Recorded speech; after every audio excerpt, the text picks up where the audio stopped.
नमस्कार, आप देख रहे हैं निशानेबाज और मैं हूं आपके साथ। छत्तीसगढ़ के सबसे बड़े प्रशासनिक और राजनीतिक विभाग शराब घोटाले में प्रवर्तन निदेशालय यानी ईडी ने बड़ी कार्रवाई की। ईडी ने पूर्व मुख्यमंत्री भूपेश बघेल के बेटे चैतन्य बघेल की 61.20 करोड़ की संपत्ति अस्थायी रूप से कुर्क कर दी।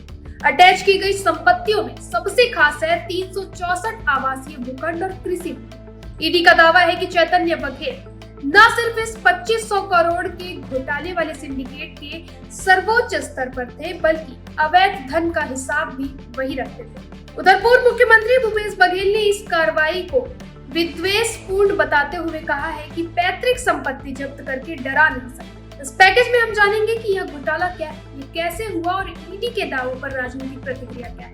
चैतन्य बघेल की 61 करोड़ रुपए की संपत्ति हुई कुर्क। छत्तीसगढ़ शराब घोटाले की चल रही जांच के सिलसिले में ईडी ने पूर्व मुख्यमंत्री भूपेश बघेल के बेटे चैतन्य बघेल पर बड़ा एक्शन लिया है।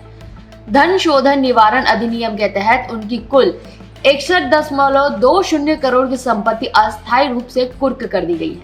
इस कुर्की में 364 आवासीय भूखंड, कृषि भूमि और 1.24 करोड़ का बैंक बैलेंस और फिक्स डिपॉजिट शामिल है।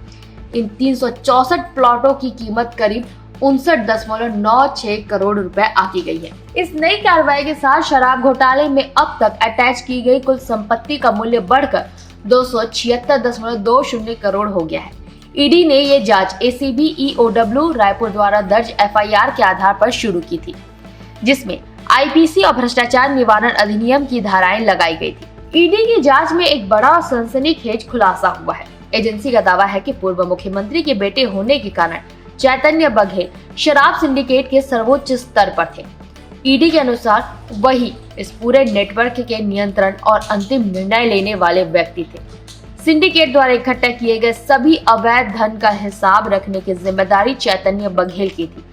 कलेक्शन, चैनलाइजेशन और वितरण से जुड़े सभी प्रमुख फैसले उन्हीं के निर्देश पर लिए जाते थे। जांच से ये भी पता चला है कि इस सिंडिकेट ने राज्य के खजाने को भारी नुकसान पहुंचाया और 2500 करोड़ से अधिक की अवैध कमाई की। ईडी ने ये दावा किया है कि चैतन्य बघेल इस अपराध की आय के प्राप्तकर्ता थे। काले धन को सफेद करने का खेल, विट्ठल ग्रीन प्रोजेक्ट। ईडी के मुताबिक चैतन्य बघेल ने इस अवैध कमाई को छिपाने के लिए इसे अपने रियल एस्टेट व्यवसाय में लगाया। उन्होंने शराब घोटाले से प्राप्त धन का उपयोग अपनी स्वामित्व वाली फर्म एमएस बघेल डेवलपर्स के तहत संचालित प्रोजेक्ट विट्ठल ग्रीन के विकास में किया। इस तरह उन्होंने अवैध धन को रियल एस्टेट के जरिए वैध संपत्ति के रूप में पेश करने की कोशिश की। चैतन्य बघेल को ईडी ने 18 जुलाई 2025 को गिरफ्तार किया था और वो वर्तमान में न्यायिक हिरासत में है। इससे पहले इस घोटाले में पूर्व आईएएस अनिल टुटेजा, अरविंद सिंह, अनवर ढेबर, त्रिलोक सिंह ढिल्लों, आबकारी विभाग के अधिकारी अरुण पति त्रिपाठी और तत्कालीन आबकारी मंत्री कवासी लखमा को भी गिरफ्तार किया जा चुका है। भूपेश बघेल का पलटवार और कांग्रेस का विरोध। ईडी की इस कार्रवाई पर पूर्व मुख्यमंत्री भूपेश बघेल ने सोशल मीडिया पर तीखी प्रतिक्रिया व्यक्त की है। उन्होंने लिखा, सोचते हो कि पैतृक संपत्ति जब्त करके डरा लोगे, हम कांग्रेस के सिपाही हैं, डरो मत के अनुयायी हैं। उन्होंने ये भी चेतावनी दी कि बस्तर के जल, जंगल, जमीन को जब्त करने वालों के खिलाफ कांग्रेस चुप नहीं बैठेगी। वहीं कांग्रेस के संचार विभाग प्रमुख सुशील आनंद शुक्ला ने भी इस कार्रवाई को द्वेषपूर्ण बताया है। उनका कहना है कि पैतृक संपत्ति को अटैच किया जा रहा है और छत्तीसगढ़ की जनता इस कार्रवाई के लिए मौजूदा सरकार को कभी माफ नहीं करेगी। ये राजनीतिक पलटवार साफ दिखाता है कि शराब घोटाले की आज अब छत्तीसगढ़ की राजनीति में सीधे तौर पर गर्मी बढ़ा रही है। छत्तीसगढ़ शराब घोटाला जो 2500 करोड़ से अधिक का बताया गया है, मुख्य रूप से 3 श्रेणियों ए, बी और सी में विभाजित था। ए, डिस्टिलरी कमीशन। इसमें डिस्टिलरी संचालकों से प्रति पेटी 75 से 100 रुपए का कमीशन लिया जाता था, जिसके बदले उन्हें ओवर बिलिंग की राहत दी जाती थी। बी, नकली होलोग्राम और बिक्री। ये सबसे बड़ा हिस्सा था। नकली होलोग्राम लगाकर सरकारी दुकानों से गैर शुल्क प्राप्त अवैध शराब बेची गई। नकली होलोग्राम के लिए विधु गुप्ता और खाली बोतलों के लिए अरविंद सिंह को जिम्मेदारी दी गई थी। सी, सिंडिकेट का विस्तार।